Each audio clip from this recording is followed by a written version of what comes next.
Here we are. Here we go. We're live on the Merged Marketing Podcast. And today we are live with Puja, Misra, and she is going to dive into branding with us today. You're watching live on the Merged Media Facebook page, as well as the Business Owner Mastermind group.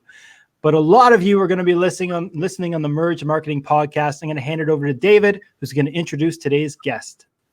Awesome. Thank you, Jay. Hello, everyone. Thank you for tuning in to the Merge Marketing Podcast. My name is David, co-host and producer, along with my partner, Jason Hunt. Our guest today is Puja Misra, a brand strategist and photographer.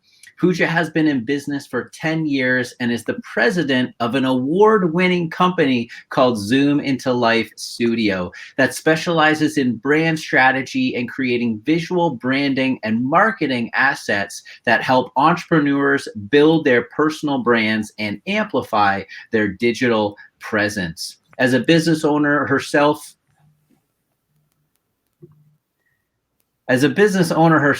she knows the exact challenges an entrepreneur has at different stages of their business, and her goal while working with clients is to help business owners generate more leads, increase sales, and create a greater impact. She strongly believes that building a personal brand in today's time is no longer a luxury, but a necessity, because people do business with people who they know, like, and trust. Puja, welcome to our show today. Thank you so much, David. Thank you, Jason. Thank you for having me. I am thrilled and super excited to be talking to you guys and to your audience. Awesome. Yes, we are super excited to have you on the show today as well. And I realize that personal branding is a very, very big topic. There's a lot of different things that we can discuss when it comes to personal branding. But as a photographer and videographer, that's really where we're going to focus today is on that photography and that videography. So before we get started, let's just go into a little bit more about you, Puja. So, how did you get into photography, videography, and why did you start your business? Well, long story, but I'll try to keep it as short as possible. So before opening my business, me and my husband, we both were in the field of fashion. We were into the fashion and apparel industry for over 10 years. But I always knew that I have to do something in my life that I can use my skills to make a difference to somebody else's life. And so art and design was always something that I gravitated towards. And so me and my husband, we were really fond of photography. And, we said that, hey, when we take photographs of other people, this is potentially going to live with themselves and their future generations forever and ever. And that really sparked that idea that, hey, you know what, this is it. This is what I really want to do, because I can touch people's lives in my own unique way, in their personal as well as professional life, depending on what I'm doing. So there you go. That's how Zoom Into Life really started 10 years ago. Awesome. That's awesome. Okay. So why don't we get right into it then? What is personal branding photography? Okay, so personal brand photography or personal branding in general, I want to touch upon as to how it's become a buzzword nowadays. But then when an entrepreneur thinks about personal branding, they're really confused. Sometimes they think about different components or different elements like, hey, if I have a logo, I have my personal brand. Or if I have my colors, I have my personal brand. If I have my website or something, I have my personal brand. And I always tell them, yes, all of these components or elements are important part of your personal brand. However, they're not the entirety of your brand. Your personal brand is all of these elements, but along with that, it's all about who you are, what you do, what your passion is, and how effectively are you able to communicate all of that through your marketing efforts. And that marketing could be your online marketing as well as offline marketing. And brand photography and brand films are an essential component of it, because we live in a visual world. People buy what they see, not what they hear or what they read. And because of that visual aspect of it, photography becomes equally important, because now these photographs or these videos, when they are used on social media, or in your case, when you use them in ads for your clients, these really act as thumb stoppers, where it'll make the person stop the scroll, and then they'll pay attention to the ad, and then eventually that takes them to the landing page. And so it's all about how do you communicate with your audience, and personal brand really helps you to do that. And there are various ways that you can put that together. It's funny. We actually had a discussion earlier today in the office talking about websites, and the way. And you kind of touched on that point, Puja, about how your website is also your personal brand. It's a reflection of your personal brand, and a website that is old or outdated or clunky or doesn't aesthetically look pleasing is almost like, especially in the B2B space, like going to a job interview wearing a hoodie and jogging pants. You know what I mean? It really is, because that's a representation of you and your business. And, how important is it to have, that looking good across all of your platforms, social and all that? Maybe you can talk a little bit more about that. Absolutely. I feel that your Facebook page, your Instagram page, your website for that matter, is your visual storefront. Just like you walk into the mall and you enter a store, you always look at the visual display, or how the store has been planned and kept in a way that it's easier for you to shop, and it really communicates what the season is all about, what is the new collection that they're having, or what the brand really stands for. And so if it is important when you have this visual storefront of yours. Now, you don't have necessarily, now every business doesn't have a visual, not a visual, but a storefront, so to say, which is a physical store. But these different platforms like your website and your social media, they're technically your visual storefront. So I feel like if you want people to enter in, what is the experience that you want them to have when they're interacting with you, your store, your products, or your services? So it's absolutely an essential part. You would definitely, like, if you have two menu cards and one is beautifully done and the other is not, and the food is exactly the same, which one are you going to pick? It's obvious that you would feel that, oh, this restaurant would really serve good food because I really like what is there on the menu. So it works this exact same way. It's so interesting because, I tell anybody who's looking for example, social media, or somebody wants Facebook ads done for their business, when they approach me, I say, if somebody says, who should I go with? What agency should I pick?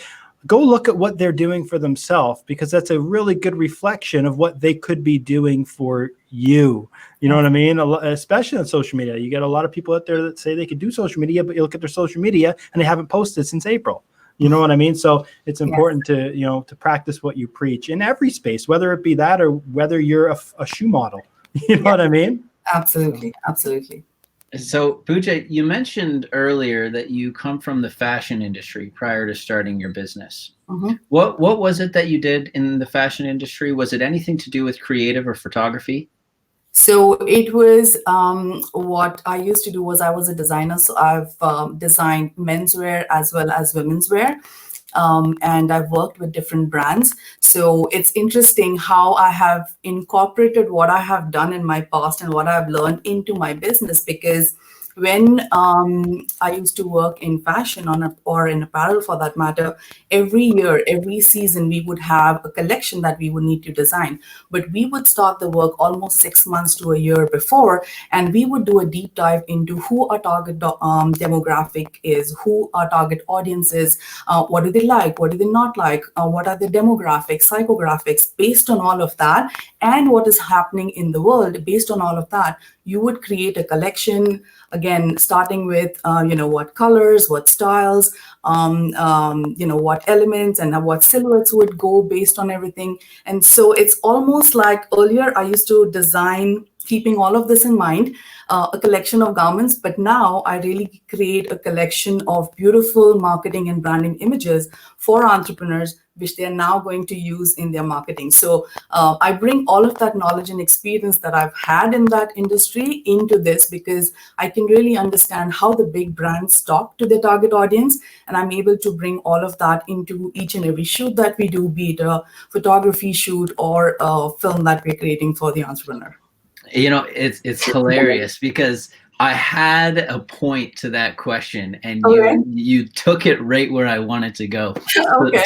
So that's incredible, because where I was looking to go was like when you were working in the fashion industry, and you're dealing with products, whether it be shoes or coats or whatever, you're shooting these products to display them in an attractive way that makes people want to buy them, and that they can see themselves wearing it or with it. And so, taking that into account, were you able to take some of the same principles and tactics into your business now, working with real people? Yes, absolutely. Like I said, Yeah. the study of how do you really communicate who you are, what your brand stands for, what are the values of your brand, and really be able to create and design those marketing and branding assets. I think that is something that I have learned when I worked with in that field, so to say. And now when I look at, or the reason why I even started personal brand photography, it's interesting because I was networking with all of these entrepreneurs and business owners, and each of them, I found that they are so passionate about what they do and how they want to make a difference to the other person's life. However, they're good at what they do, but they're not necessarily good at putting things together and to be able to present them in a way that is making them stand apart from everybody else who might be there in the same space or in the same industry as them. And so having that knowledge and applying that knowledge into their businesses, wherein they don't have extremely large budgets like the organizations and everything, but really being able to understand their audience and know that, okay, this is what your audience, if this is your audience, this is what they need. So this is the asset that we need to create. This is the messaging that we need to create. And then when you use that in your marketing, naturally it makes a big difference and it helps them shift their business. And I found that that is what, when I bring into the work that we do, it has really helped a lot of businesses. I'm wondering if maybe we can unpack this for a second. If I'm a small business owner starting up a brand new business and I have no idea what direction to go with my colors, my logo, my brand, what are a few, and then we don't have to get into all of them, but maybe what are 2 to 3 key questions that you would ask somebody to get that answer that you're looking for to be able to develop that brand? Yeah. So interesting and very important question for any brand to ask when they starting this process or their business is to really know their brand personality. And when I say know your brand personality, that means that you need to answer a few questions for yourself and really dig deep as to who you are. What are you really passionate about? What is that one thing that makes you get out of your bed every single day? And that's going to really help you on those days that you might not be feeling that you want to go in and work, or things might not be as easy. Also, what are your core values, and how are those core values you're going to now put them into your brand or into your business so that other people can connect with it, and really associating that with adjectives like what is my brand going to look like, or what does it feel like? So is it classy, elegant, or is it fun?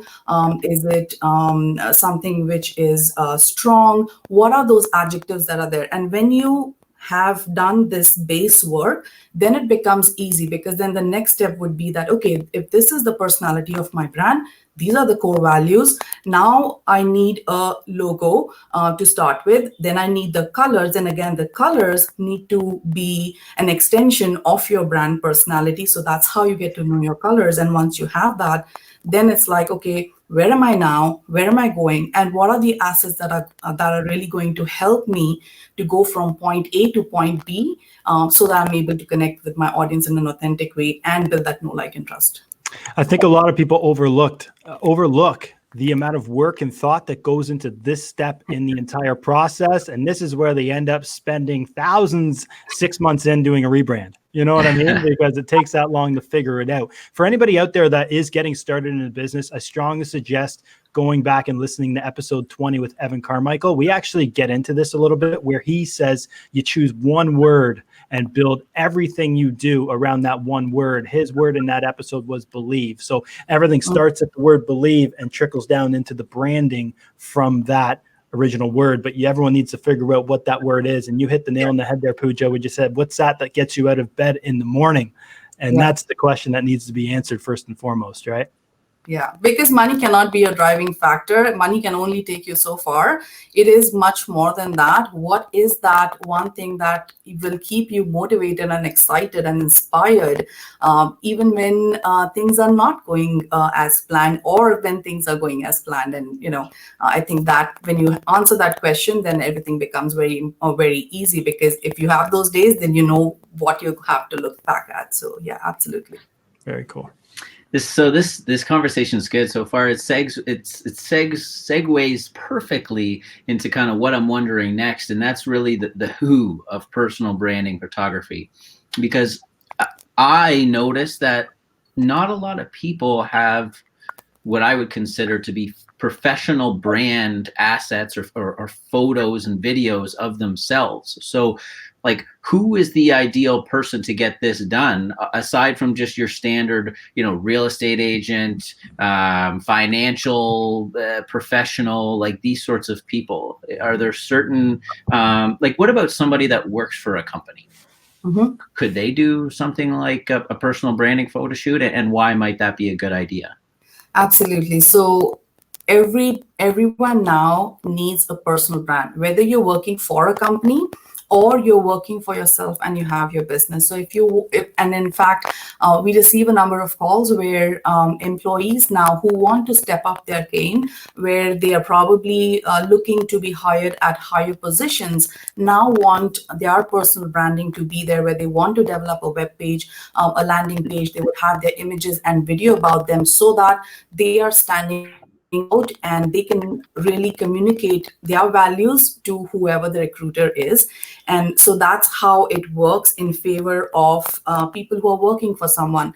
But for businesses, it's, I would say, highly important, because when you build your personal brand, it all comes back to communication and showcasing who you are, so that the right people, your target audience, is able to find you. So if you believe in something, naturally, as a result of that, your marketing talks about all of those, and your photography or your video that you create has those messaging in it. So now whoever is hearing that message and connects with your value, they are going to be connected to you, and they'll be like, oh, this is the right person for me, or this is the person who I want to pick up the phone and have a conversation with. And then I think that's what starts that snowball effect. So every business needs to have a personal brand, because that is the only way that you are able to humanize your brand. You are able to humanize your business, because people want to do business with people. They don't want to, I feel like now we've come at a place where people want to know, who are they doing business with? Who are they supporting? Who is that local business or that local business owner behind this product or service that they are wanting to purchase for themselves? Awesome. That's interesting. So let's go into probably the question that I'm most excited to get your feedback on, because something that I see so much with businesses and with entrepreneurs is that they go and they get these high quality assets created, photos, videos of themselves and their business, and then nothing. They don't go anywhere. They don't get posted anywhere. Nothing ever happens with that great, amazing content that was just shot. So is there anything that you do in your business to ensure that doesn't happen, or to help your clients utilize this content effectively?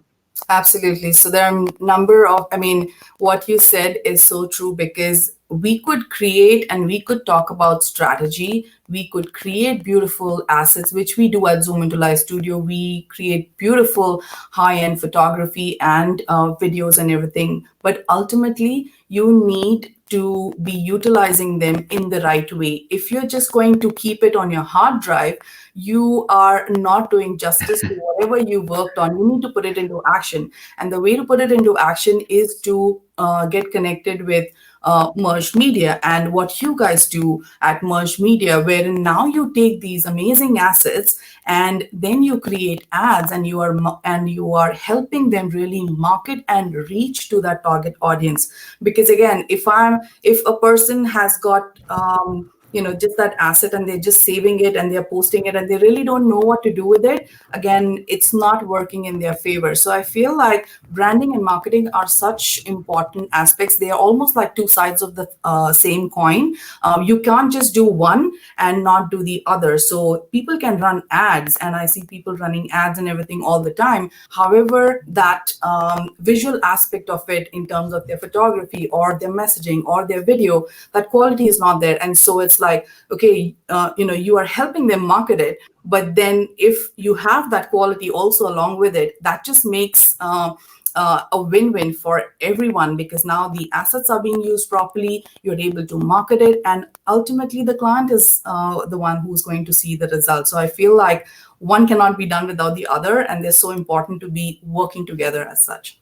It's such a good point, and it's such a natural transition to go from, investing that marketing budget into that branding aspect, into the photography and creative assets. And too many people stop at that point, and they have a video that lives on YouTube, gets 50 views, and they call it a day, but they have a nice piece of content, but nobody's seeing it. And it's true what you say, Puja. We have that experience all the time on the content side. It's like, they have this big budget they want to spend and they want to get leads, but that key piece is missing. And that's that personal brand aspect to it that's going to help build that kind of network up, build that authority and credibility for the brand, right? Yeah, absolutely. I just feel like it's two sides to the same coin. It is, and I see both sides of it, and it kills me both ways. You get somebody that comes on and they want to run a marketing campaign, but yet they haven't invested into the assets, the photography, the video, or anything that represents their brand, their services, their products, nothing. And it's like, okay, well, what do you expect us to do? And then there's the other side of it where you get people coming on board and they have it all and they've just been sitting on it for months, years, whatever. And I'm just thinking to myself, like, wow, like you paid for all this great content, you got all this great content, and you never ended up using it. So it always shocks me. Yeah. No, go ahead, Puja. No, I was just saying, yes, it's interesting what you said, and I see both the sides happening all the time. So it's interesting that clients would spend all of their budget in one or the other, but they have to understand that we have two hands, and two hands are there for a reason. We need to use both of them in proportion and accordingly of what we're doing. It's really being a little more thoughtful with the process and when you create that content, what you're doing with that marketing budget. I'm more on the marketing side of it. You're more ahead of it, Puja, where you're creating that actual brand. But it's marrying up whatever that content is in front of that audience that's seeing it. And that's not going to work, to David's point, when we're using stock photography all the time. You can't get a stock photo to resonate with that audience as well as you could with actual personal branding photography. And using that asset, we lick our lips, like we lick our chops anytime we have somebody coming to us with great creative assets and great personal branding, because for us, it makes our job and life in terms of getting results a heck of a lot more easier. Absolutely. And just one final question for me before we wrap things up here. In terms of like the life cycle of content, how often do you encourage customers or clients to return or update and refresh their content? So I would say it all depends from business to business. There are some images that a business can use, anywhere from 3 to, say, I would say max if they have to stretch it to 5 years, but I would say 3 years is when you can use it. But if you are pushing out a lot of content, then obviously you need that refresh every year, or at least in 6 months. So it really depends upon what the industry is, how the business is creating their content, and what are they doing in terms of their marketing. So obviously, if they're running ads and they're putting blog posts, and they are all the activities are more towards the digital aspect of it, then they need obviously more assets, and they need to do it faster than somebody who might be using the same assets over a period of year, or maybe a year and a half or 2 years. Okay, perfect. That's great advice. Jay, you got anything before we wrap up?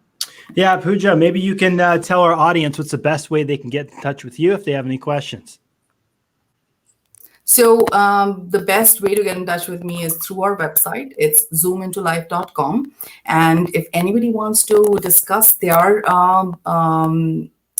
brand, or they want me to have a look and really do a brand audit for them, they can connect with me for a complimentary 20-minute consult, and I'd be more than happy to do that for your audience. So they can just come to the website. Perfect. Thank you so much, Puja. And, for everyone listening today, we've worked with clients that have also worked with Zoom into Life Studio, and just the quality that they're producing out of their studio is incredible and amazing. So whether you have no assets and you need to get some, or you need to update your assets, definitely check out Zoom into Life Studio, and then come talk to us about promoting that stuff on social. So Puja, again, thank you so much. We have one final question for you today, and we ask all of our guests this at the end of our episodes, and that is, if you could choose one person, dead or alive, to represent your brand, who would it be and why? Well, it would be hands down Oprah Winfrey for me. I feel like her brand is an extension of herself, her values, the positivity, and she lives by her values in her personal and professional life. And whatever she does, it just exuberates all of that. So I feel like she would be the person to represent our brand, because I connect with the values that she has. That's a great choice. Love Oprah. She'd be a great brand ambassador for anybody. So thank you for that. And again, we thank you for coming on today. Thank you. Thank you so much for having me. And I really had a fun time chatting with you. We should do this more often. For sure. 100%. All right. Awesome. Thank you so much. Thank you for having me. That was an awesome value-packed episode. I'm really passionate about that topic. I love it, because what Puja is talking about is something that I try to preach to everybody out there that they need to be doing, but she's the expert in it, right? We're so focused on the distribution of that content, and it's such a help for us to have that kind of content to be able to distribute and do what we do best. So the two definitely work hand in hand. Puja said it many times, the branding and marketing do work hand in hand together, and we can't stress that enough to everybody out there. 100%. It was a great episode, and it just got me thinking. After I asked Puja kind of what the life cycle of the content was, all I could think about was you, Jay. And I'm thinking to myself, man, you've got to get an updated roster of content, because you have a few more gray hairs than you did in the stuff you're using right now. So I think you need to go see Puja and get that content updated. Maybe you're right. Yeah, good pitch. Since I had the third child in June, it definitely got a lot grayer since then. Yeah. But yeah, no, totally true. And maybe I'll work on that for sure. But one thing I was super impressed with was Puja did her homework, and I believe she's listened to a few episodes of the Merge Marketing Podcast, because she was quick on the draw with that answer on who's your biggest inspiration, or who's the best brand ambassador. 100%. We have definitely caught a few people off guard with that one, but she was ready to go, so that's great.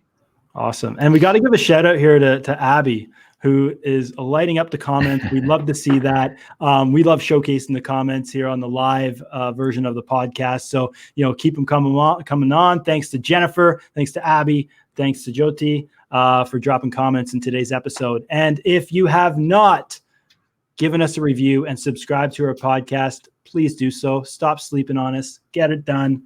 And we will be forever grateful. Thank you so much for listening, and we'll see you next week. Take care, everybody.